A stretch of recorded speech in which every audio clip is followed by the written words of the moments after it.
हरे कृष्णा। बात करती हूँ निर्जला एकादशी की, जो कि आज 6 तारीख को 2:15 लगी है और कल 7 तारीख को 4:15 तक रहेगी। और जो सूर्यमुख से एकादशी शुरू हो रही है वो 6 तारीख से है। तो इसी कारण जो द्वादशी को व्रत रखते हैं, द्वादशी के साथ लगती एकादशी को 7 को रख रहे हैं, लेकिन इसका पारण का समय 7 तारीख को 1 बजे के बाद ही बताया गया है। तो जैसे भी आप जिसमें भी आप विश्वास रखते हैं द्वादशी वाली एकादशी में, और 6 वाली भी शुभ है, इसके साथ भी 10वीं नहीं लग रही, 10वीं वाली एकादशी नहीं रखी जाती,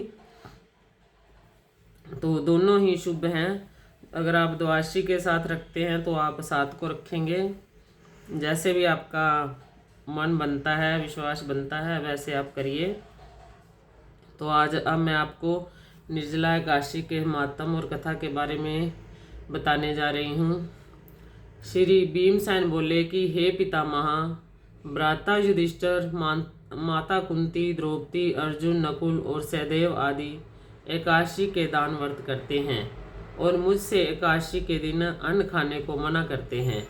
मैं उनसे कहता हूँ कि भाई, मैं भक्ति पूर्वक भगवान की पूजा कर सकता हूँ, परंतु मैं एकादशी के दिन भूखा नहीं रह सकता। इससे व्यास जी बोले कि हे भीमसेन, यदि तुम नरक को बुरा और स्वर्ग को अच्छा समझते हो तो प्रत्येक माह की दोनों एकादशियों को अन्न ना खाया करो। इस पर भीमसेन बोला कि हे पितामह, मैं आपसे प्रथम कह चुका हूँ कि मैं एक दिन एक समय भी भोजन किए बिना नहीं रह सकता, फिर मेरे लिए पूरे दिन का उपवास करना कठिन है। यदि मैं प्रयत्न करूँ तो एक व्रत अवश्य कर सकता हूँ, अतः आप मुझे कोई एक व्रत बतलाइए जिससे मुझे स्वर्ग की प्राप्ति हो।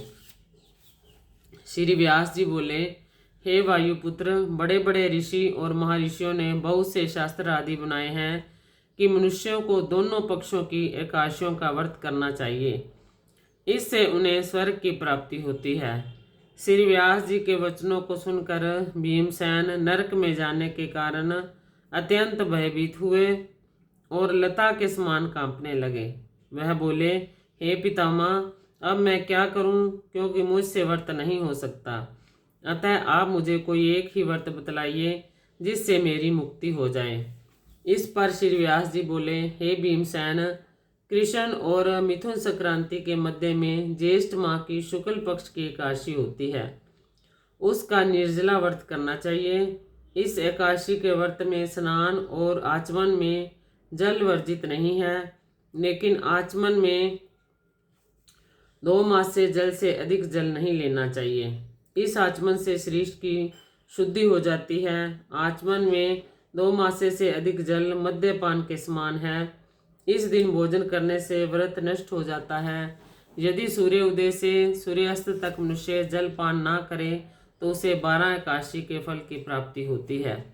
द्वादशी के दिन सूर्य उदय से पहले ही उठना चाहिए और स्नान करके ब्राह्मण को यथा योग्य ध्यान देना चाहिए। इसके पश्चात भूखे ब्राह्मण को भोजन कराना चाहिए, तत्पश्चात स्वयं भोजन करना चाहिए। इसका फल संपूर्ण एकादशियों के फल के बराबर है। हे भीमसेन, स्वयं भगवान ने मुझसे कहा था कि इस एकादशी का पुण्य समस्त तीर्थों और दानों के पुण्य के बराबर है। एक दिन निर्जल रहने से मनुष्य पापों से मुक्त हो जाता है।